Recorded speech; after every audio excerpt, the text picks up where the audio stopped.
Hi there, everyone. My name is Lane Wilson, and I'm going to be doing the presentation this week on authoritarianism and Machiavellianism. So to start it off, we're going to define a couple things. So authoritarianism, first of all, is basically that authority has all the power, subordinates must submit to the authority at all times, and there's really no partnership between the organizational levels or teamwork or consideration for the individual's needs. And then Machiavellianism is, especially in like a political climate, it's that anything goes. You can push anyone aside, do anything you want. It doesn't matter morality. You can just do whatever it takes to reach the top and to get political power or organizational power. It's kind of authoritarianism on steroids. Machiavellianism is based on the political theory of Niccolo Machiavelli, who was an Italian political philosopher, and he lived from 1469 to 1527. He was viewed as immoral by many, and Shakespeare even used the term Machiavel to describe villainous people in his plays. Here is a quote from possibly Machiavelli's most influential book, The Prince. I feel that this quote accurately depicts what Machiavellianism stands for, and especially this part, I think it's pretty eye-opening. So it says, "For among other evils, which being unarmed brings you, it causes you to be despised. This is one of those dangers which a prince ought to guard against. It is not reasonable that an armed person should willingly obey an unarmed person. An unarmed man will not be secure among armed servants, because by being unarmed, he will be suspicious of them and they will despise him." Kind of talking about how you need to have the upper hand at all times, or just claiming it's human nature that things will end badly if you are not on top of it. So what is the connection between authoritarianism and Machiavellianism? I view it as Machiavellianism being the kind of unempathetic and cutthroat version of authoritarianism. All Machiavellianism is authoritarian, in my perspective, but authoritarianism is not necessarily Machiavellian, if that makes sense. Machiavelli is authoritarian in his approach, for sure. Commonalities between the two are a submitting to authority by subordinates, a lack of teamwork between organizational levels, and a prioritization of power and control over the needs of the subordinates. There's actually this thing called the dangerous triad, where it's a combination of 3 personality traits associated with social detriment, and it includes Machiavellianism. It's a combination of Machiavellianism, narcissism, and psychopathy. This was first introduced by Paul Hess and Williams in 2002, and those two researchers found that other personality traits were also associated with Machiavellianism. These kind of people, they have a slight decrease in their nonverbal scores compared to verbal scores among the normal compared to the normal population. It was suggested that this could result in communication difficulties that lead to interpersonal problems, and people who appeared to have the traits of the dark triad were often high in disagreeableness. This is one of the big 5 personality traits. I'll talk a little bit more about the big 5 personality trait in a second. Another personality test you can do that is specifically for Machiavellianism is the Mach 4 by Christine Geis. It is based on statements from Machiavelli's writings and asks questions based on the scale that you see in the bottom right. So it asks a question and you say if you strongly agree or you strongly disagree or somewhere in the middle. Here's an example of some of the questions. Is it ever okay to lie to someone? Is anyone who completely trusts anyone else asking for trouble? And then kind of a darker question, do people forget more easily the death of their parents than the loss of their property? So kind of showing the selfishness of Machiavellianism. Interestingly, Christine Geis found other demographical correlations to Machiavellianism. It tends to decrease with an increased age. It's also seen slightly more in Asian, Black, and Arab races than white and Native American races. Also, men are more likely to be Machiavellianism. This makes sense to me because I'm aware that women tend to be high in the agreeableness than men, according to the Big 5 personality test. Both personality tests that I mentioned are on my reference page, and I encourage you to flip through the Mach 4 test if you would like to learn more about how Machiavellianism is measured and the Big Five test if you're more interested in some self-reflection and kind of correlational personality traits. So we're focusing mostly on the workplace in this class, but I think to get a well-rounded picture of what authoritarianism is, we should explore kind of how it's used in other situations, such as workplace, such as political and familial climates, in addition to workplace. In the workplace, we see that most decisions are made by a manager or CEO in an authoritarian system. Needs of employees are not likely to be taken into consideration.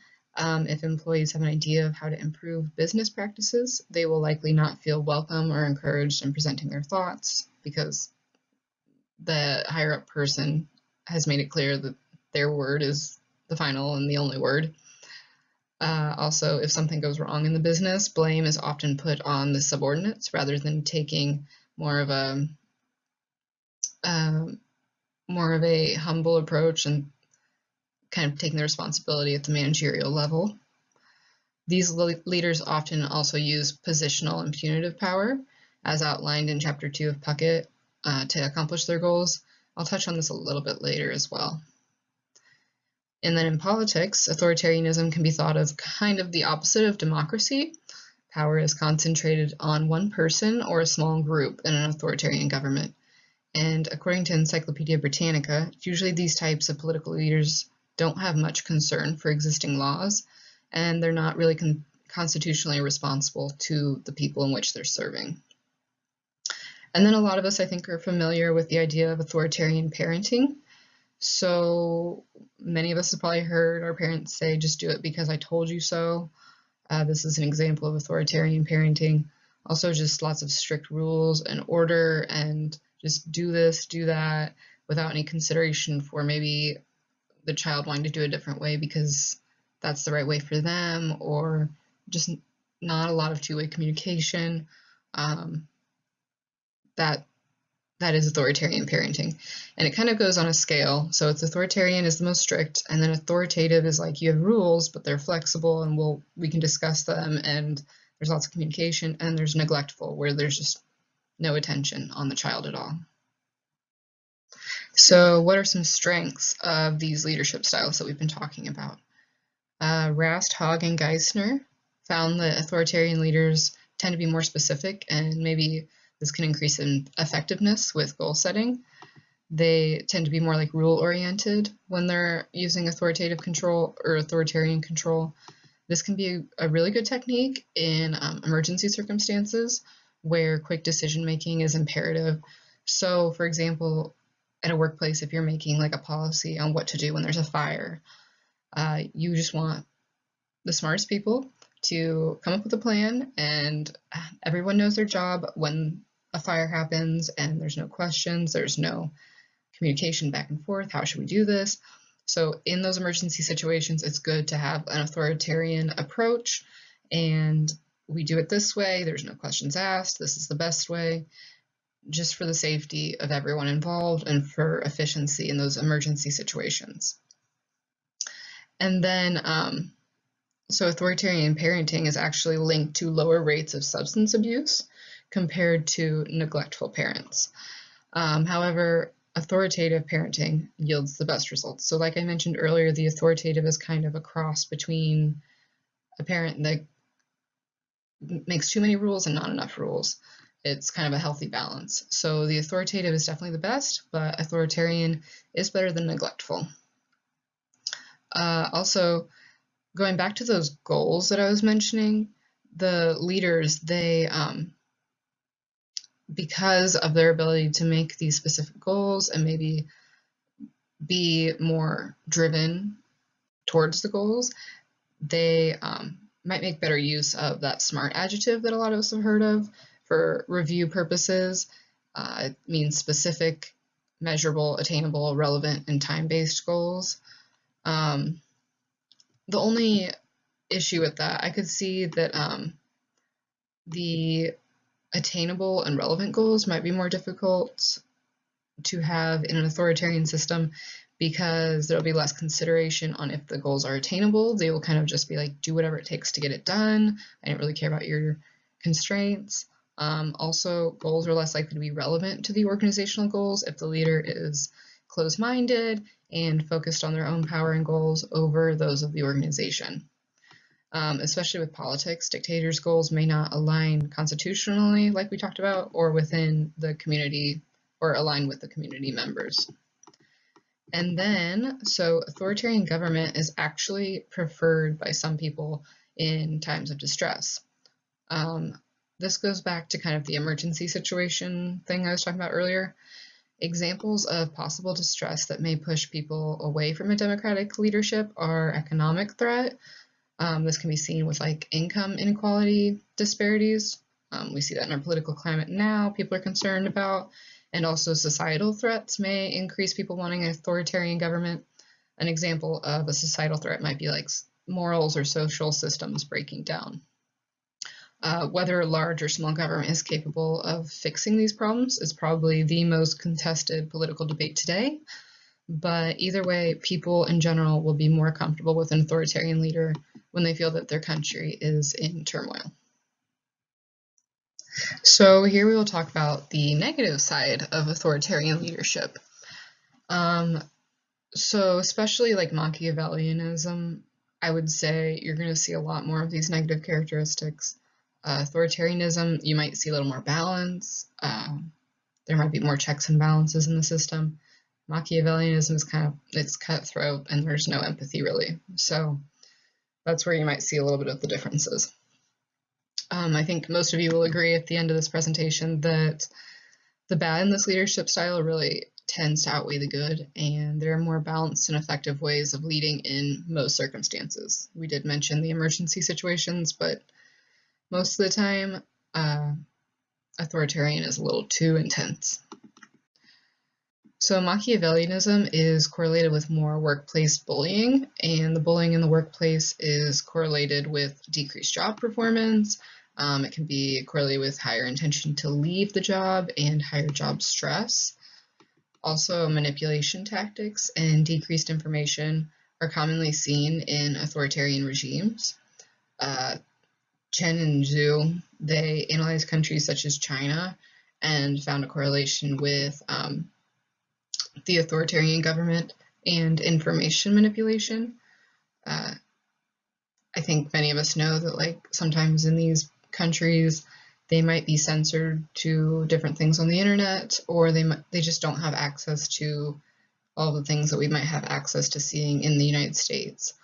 The hypothesis for this is to keep that community kind of in the dark and ignorant of what's going on the outside. Also, authoritarian leadership can lead to unethical behaviors, which can increase employee burnout, it can increase workplace deviance, and it can decrease workplace performance. Also, Puckett, like I mentioned earlier, she talks about the punitive power that a lot of these authoritarian leaders use, and it's that, for a refresher, it's based on like punishment or the withholding of rewards to get people to do what you want them to do. She talks about how this can lead to increased complaints by employees and increased absenteeism in the workplace. And just to touch on my personal experience, I've definitely noticed if you have someone who's authoritarian, you're going to get a lot of resentment. You're going to get people just afraid to ask questions.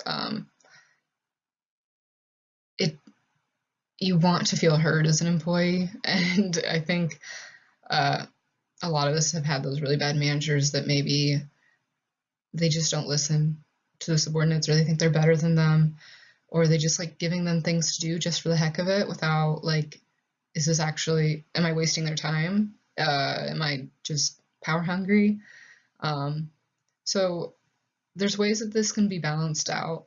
Authoritarian leaders, they can be a little more authoritarian, but have maybe a board of people that are working together that are like voted upon by the subordinates. That's kind of it's a little more democratic way of doing it. And all of this is all on a scale as well. It's not just like you're authoritarian or you're not. like I mentioned earlier with the parenting, so you have parents that just say, do whatever just do it because I said so. We've probably all had a parent say that, but that doesn't mean they're authoritarian just because they said that once. They were maybe authoritarian in that moment, but that does not mean they're authoritarian in their parenting in general. So it's on a scale, and that makes it a little complicated to talk about. But hopefully you'll enjoy the presentation. And here's a few references. Like I mentioned, there's those 2 personality tests that I think are really interesting. So there you go. Thanks, guys. Bye.